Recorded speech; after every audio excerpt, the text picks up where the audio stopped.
All right, it is time for another Jefferson story time. All right, okay, well, here's what I've been doing. I go to schools and give author presentations, and now I'm giving schools a chance to give me 3 things so they can be a part of Jefferson story time. So I went to Huntsville, Arkansas. And you know what? The last Jefferson story time that was in Arkansas had a horse. And so, you know, this school, Huntsville Intermediate, told me to include a Bronco, a fire extinguisher, and a geyser. Okay? So, here's what I came up with using my imagination. A Bronco, a fire extinguisher, and a geyser walk into a bar. Okay, all right, so let's get started. And by the way, Huntsville Intermediate, it was so much fun going to your school, and I loved how excited you kids were. It was so great to see you all. I really love going to Arkansas, and I love all states. But you guys, it was very nice you made me feel very welcome, and I appreciate that. So, I already read this to the kids in Arkansas at the school, but I told you I would make a video, and so here we go.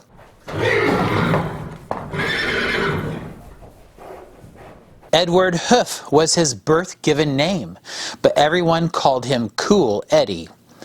Being the bravest Bronco in the school meant he always had to be at the ready. Horses would go up to him in class, throwing dares at him left and right. It didn't matter what kind of challenge it was, Cool Eddie would always bite. Once a colt dared him to chew 3 packs of gum and blow the world's largest bubble. Eddie wasted no time and blew all of their minds while still managing to not get in trouble. One time someone was horseplaying and knocked the fire extinguisher off the wall. When it hit the ground, it spun round and sprayed up and down the hall. "Hey, Eddie," a colt said, "can you jump through the spray without any of it touching your hair?" Cool Eddie flashed a grin and raced into the mist, returning without a trace of it anywhere. When things calmed down and there were no challenges left, he grew overcome with sadness. Not showing off for all his friends just about drove Eddie to madness. But something caught his eye in the distance behind the trees. The greatest challenge of them all caused a trembling in his knees. Old Faithful is what they called it. It was the area's largest hot spring. Every 93 minutes, scalding water would shoot up. Jumping over it would make Eddie the king. He told the whole school what he was gonna do, but kept it hush with the teachers and parents.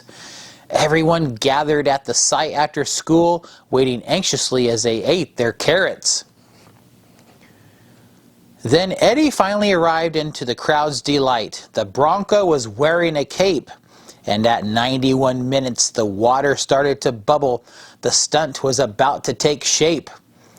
With 1 minute to go, the tension was high. Everyone watched with bated breath.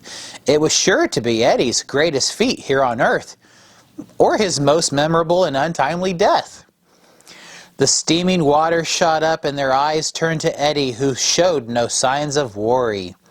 He puffed out his chest to the crowd's oohs and ahs and dashed away in a hurry. The crowd was silent as he was about to jump. Some horses had to close their eyes. Everyone else couldn't look away and watched for Eddie to fly through the sky.